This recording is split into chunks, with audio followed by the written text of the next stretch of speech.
하나님께서 요나에게 말씀하시기를 네가 그 박넝쿨로 인하여 화를 내는 이유가 올바른가 하시니 그가 말씀드리기를 내가 화를 내어 죽기까지 할지라도 올바르니이다 하니 여호와께서 말씀하시기를 네가 수고도 아니하였고 자라게 하지도 아니하였으며 하룻밤에 나왔다가 하룻밤에 죽은 그 박넝쿨을 불쌍히 여기거늘 자기의 오른손과 왼손도 분별할 수 없는 12만 명 이상 되는 사람들과 또한 많은 가축이 있는 이 큰 도시 니느웨를 내가 어찌 불쌍히 여기지 아니하겠느냐 하시니라.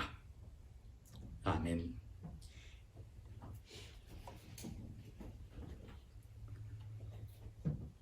유대인들이 약속의 땅에 들어가서 하나님의 은혜로 나라를 세워서 초대 왕이 사울이요, 둘째가 다윗 왕이요, 셋째가 솔로몬이었습니다. 그러나 하나님께서 솔로몬의 말년에 하나님 앞에 우상 숭배 지은 죄를 아버지께서 채찍질하시려고 그의 아들 때 나라를 둘로 나누었으니 10지파가 떨어져 나간 북쪽 이스라엘과 솔로몬의 아들 르호보암이 유지한 남쪽 유다 나라였습니다. 그 두 나라가 근 북쪽 이스라엘은 300년 가까이, 남쪽 유다는 400년 정도 유지하다가 북쪽 나라는 20명의 왕들이 10개의 가문에서 서로 나타나 죽이고 이어가고 하였고, 남쪽은 한 가문 다윗 왕과 솔로몬의 가문만으로 20명의 왕들이 나와서 멸망 다 하였습니다. 북쪽 나라는 그 당시에 세계 3대 강대국이었던 아수르 나라에 결국은 BC 721년도에 포로로 끌려갑니다. 그 아수르 나라의 수도가 오늘 요나에 나오는 니느웨입니다. 그러니 800년 정도에, 그리고 700 몇십 년까지 근 40년 가까이 선지자 생활을 했던 요나에게 니느웨는 자기 나라를 괴롭히는 가장 큰 원수의 나라의 도시입니다. 그러니 그 나라에 가서 회개하여서 하나님의 사랑을 맛보라고 복음 선포를 하는 것이 요나의 마음에 원하는 게 아니었습니다. 죄인의 속성은 무엇입니까? 받은 만큼 getting even, 보복하고 갚아주기를 원합니다. 요나는 열왕기하 14장 25절에 보니까 제후 가문에서 5명의 왕들이 제일 오래 나왔는데 그 네 번째 왕인 여로보암 2세의 그 왕조에서, 왕궁에서 왕에게 격려하고 하나님의 사람으로서, 하나님의 종으로서 예언하고 예언대로 여로보암 2세 왕이 나라의 국경을 많이 넓히는 일을 하는데 중심에 있었던 예언자였습니다. 그러니 그만큼 나라에 대한 애국심이 큰 만큼 그 나라를 괴롭히려는, 바로 북쪽의 아람 나라뿐 아니라 그 뒤에 있는 더 큰 아수르 나라의 수도인 니느웨에 있는 왕이나 그 모든 고위 관직자들에 의해서 요나가 고운 마음이, 사랑하고 불쌍히 여기는 마음이 있을 방법이 없었던 것입니다. 그런데 하나님의 사람으로서 요나는 하나님의 그 생각하시고 행하시려는 원리와 그 방법을 정확하게 알고 있었습니다. 그럼에도 불구하고 하나님의 마음이 요나의 마음과 같지 않다고 해서 요나는 불순종의 길을 택했습니다. 근 2700여 년이 지난 오늘날에도 계속하여 하나님의 언약 백성들이 저지르는 실수가 이것입니다. 왜 하나님이 내 마음에 맞게 하나님의 일을 하시지 않는가? 사도 바울은 거꾸로 우리가 주 예수님을 닮아가게 하려고 우리에게 일들이 일어난다고 했는데, 우리는 막상 그걸 알면서도 하나님이 내가 원하는 그 마음에 맞게 일을 하기를 하나님께 기대하는 겁니다. 이러한 요나가 하나님께 명령을 받고 하나님이 어떻게 하실 것을 알기 때문에 불순종했습니다. 4장 요나가 하나님 앞에 자기가 고백을 합니다. 제가 하나님께서 얼마나 오래 참으시고, 4장 요나가 하나님 앞에 그렇게 이야기를 합니다. 천천히 화를 내시고 많이 눈감아 주시며 죄인들을 불쌍히 여기는 줄을 제가 알기 때문에 하나님의 명령을 불순종했습니다. 왜? 그게 자기의 원수에게 하나님의 그러한 사랑이 가게 되니까 저는 그게 싫어서 말씀에 불순종했습니다.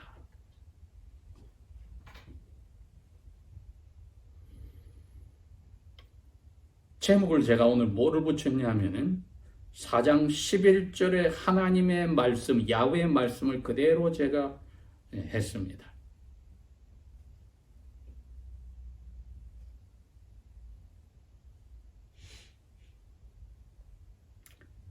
이 큰 도시 니느웨를 거기에 사는 12만 명 이상의 죄인들과 그들이 기르는 가축들을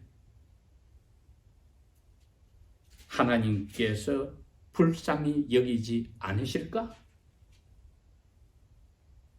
하나님께서 조나에게 그렇게 질문을 하셨습니다. 그렇게 하고 조나의 답이 없습니다. 그렇게 하고 이 선지 책은 끝이 났습니다. 물론 조나가 입으로 이미 고백을 했지요. 4장 1절에 내가 그래서 하나님의 죄인을 향해서 오래 참으시는 그것을 아니까 제가 그게 싫어서, 6절에 그렇게 이야기를 했습니다. 그래서 제가 도망을 갔는데 하나님께서는 조나를 향해서 어떤 마음을 가지셨을까? 3장 10절 말씀에 하나님께서 니느웨 왕이 사흘의 길을 니느웨 성으로 들어가서 조나가 외친 복음의 소식, 40일 안에 하나님께서 이 땅에 저주를 내리니까 회개하라는 그 복음의 소식을 듣고 왕이 사람들에게 명령을 했습니다. 우리가 보통 옷을 벗어버리고 삼배옷을 입고 잿더미에 앉아서 금식하자. 먹지도 마시지도 말자. 너희들이 기르는 가축과 짐승들에게도 삼배옷을 입히고 그들에게도 먹이지도 마시지도 않게 하고 하나님 앞에 회개하자. 혹시라도 하나님이 우리가 이렇게 회개하는 것을 보시고 불쌍히 여겨서 내리신다는 저주를 멈출지 누가 알겠니? 그러니 일단 시도해보자. 그랬기에 10절에 하나님이 그들이 그렇게 하는 것을 보시고 3장 10절 그들에게 내리시겠다 하는 그 벌을 악한 데서 자기들이 돌아오는 걸 보니까 하나님이 마음을 고쳐 먹으셨다. 그래서 벌을 내리지 않으셨다. 4장 1절에 조나가 그것을 도시 밖에서 언제 벌 내리는가 보려고 쳐다보고 있다가 하나님이 벌 내리지 않는 것을 40일이 지나도 벌을 내리지 않는 것을 보았어요. 자기 설교한 대로 사람들이 회개를 했는데 조나는 어떤 심보인지 설교자가 원수 사람도 아니고 무관심도 아니고 설교대로 하나님이 회개하게 하여서 은혜를 주겠다고 하는데 그 설교대로 되어진 것을 4장 1절에 뭐라고 이야기했습니까? 요나에게 하나님이 큰 악하게 일을 하셨다. 그렇게 써 있습니다. 하나님이 그 일을 하신 것이 요나에게 큰 악한 일이라는 겁니다. 그래서 요나는 화가 났다.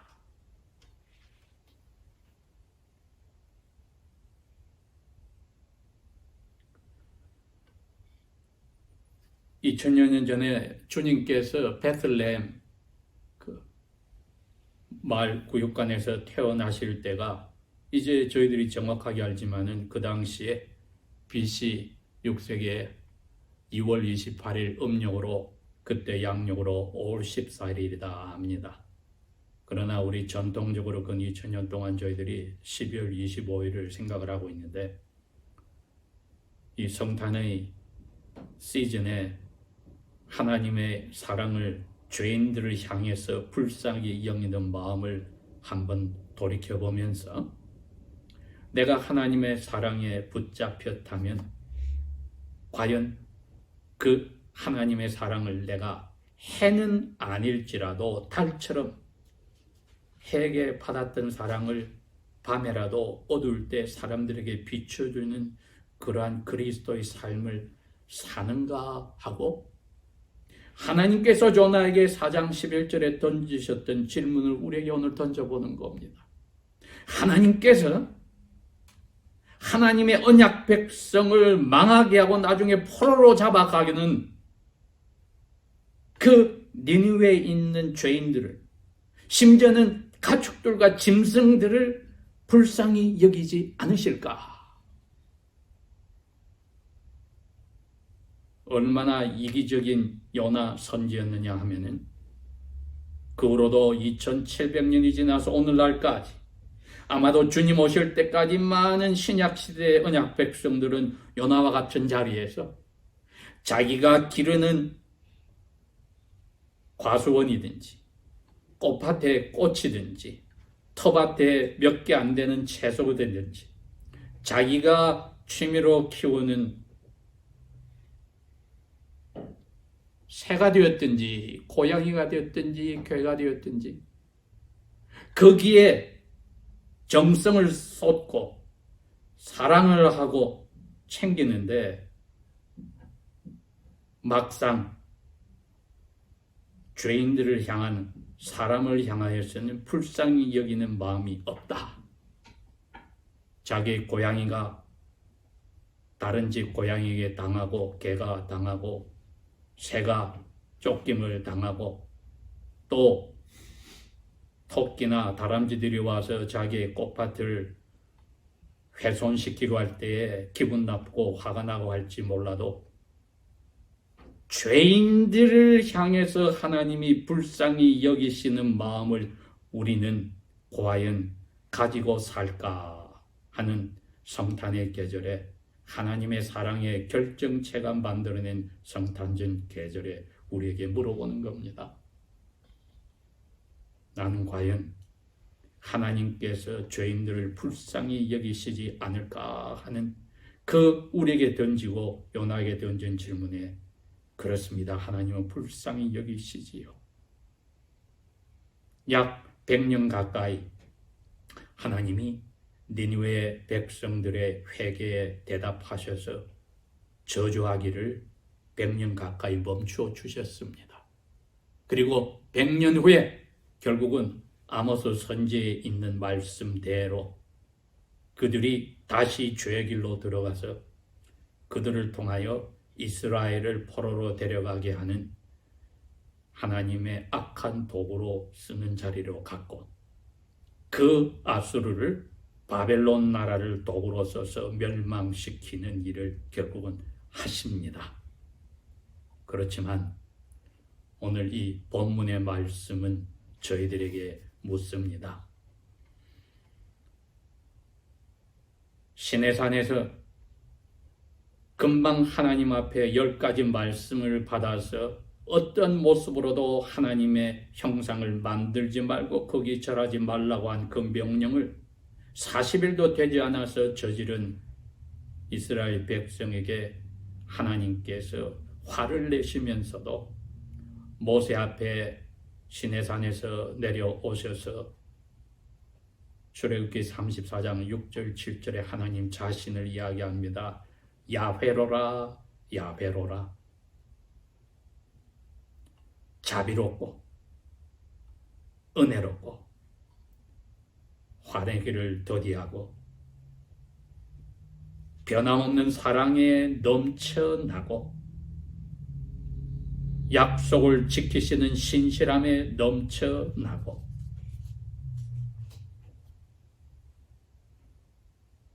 죄를 용서하며 그 사랑을 자손 수천대에 물려주고, 그러나 회개한 사람의 죄는 깨끗하게 씻어주는 야훼로라. 그렇게 타락한 이스라엘 백성 그들에게 화를 내시기 전에 모세에게 하나님이 자신의 속성을 소개를 하셨습니다. 이건 마치 모세 보고 너 이 백성을 위해서 대신해서 회개 기도해. 내가 이 백성에게 내리는 이 벌을 내리고 싶지 않으니까 모세야 너가 알아서 대신 회개 기도해 한 것 같지 않습니까?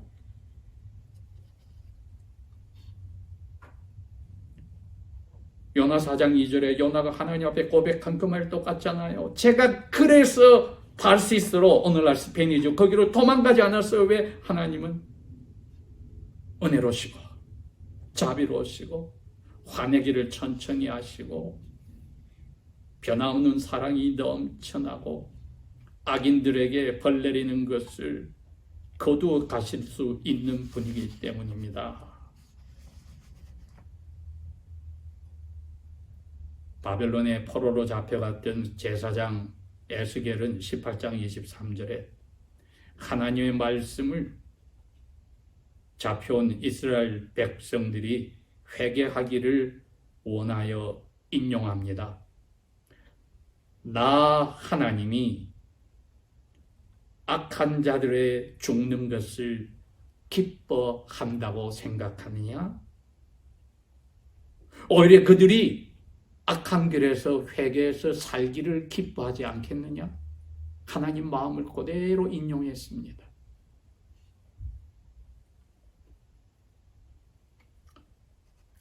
예수님께서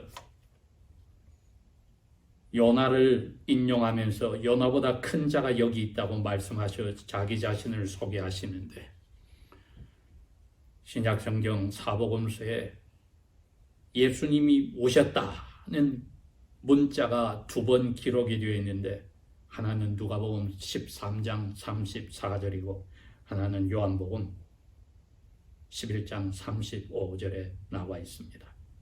미안합니다. 누가복음 19장 41절입니다.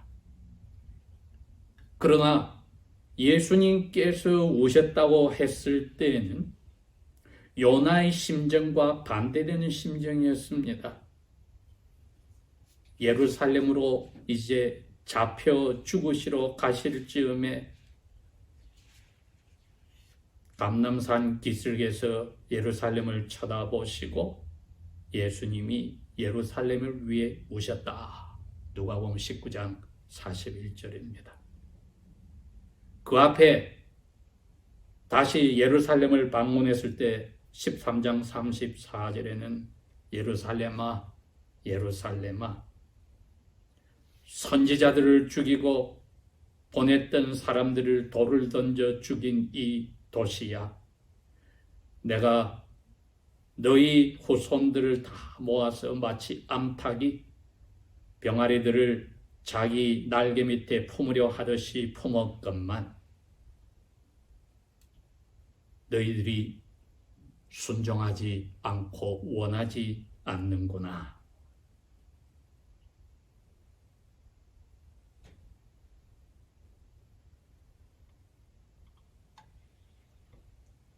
요나는 그게 사람으로 오시기 전 하나님께서 니느웨 백성을 향한 마음이란 것을 생각하지 않는 것이지요.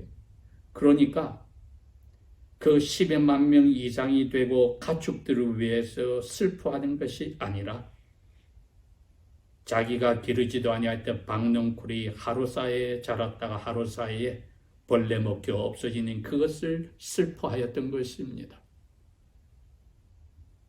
이게 말이 되는 이야기입니까?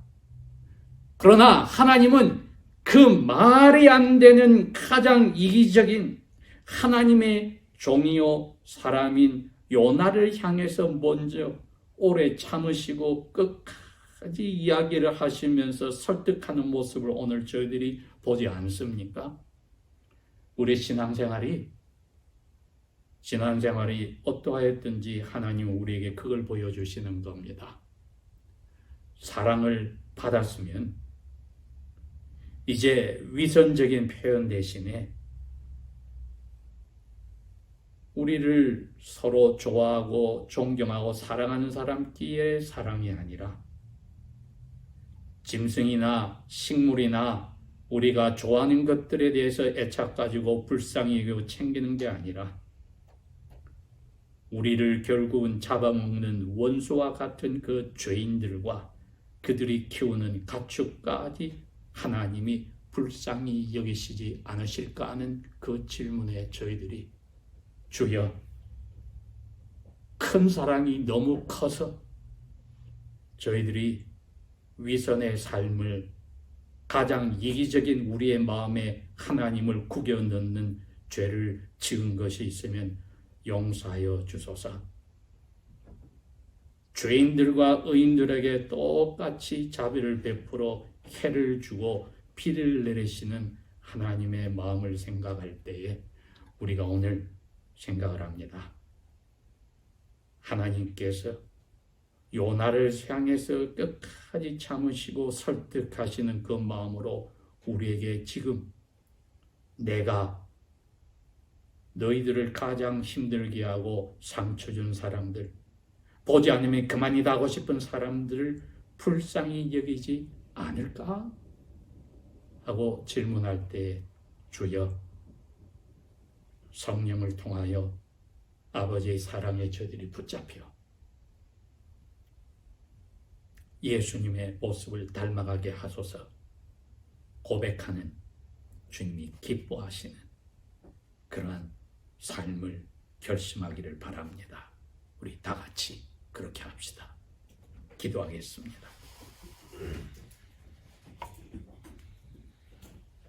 우리를 불쌍히 여기시고 사랑을 받고도 너무 커서 표현하지 못하고 깨닫지 못한 것들이 있으면 예수님을 벌 내리신 데서 잊어주시고 큰 돌을 우리의 죄에 묶어서 깊은 바다에 던져 넣으시고 잊어버리신 약속대로 하셔서 우리가 예수 그리스도의 모습을, 아버지의 사랑을 사람들에게 그대로 비춰주는 증오와 시기와 질투와 무관심의 사람들에게 부활하신 예수님의 기쁜 소식을 전하는 즐거이 십자가 지는 표상들이 되게 하소서.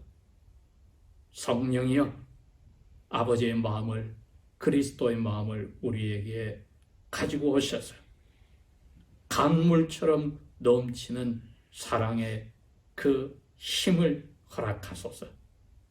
예수님 이름으로 감사 기도합니다. 아멘.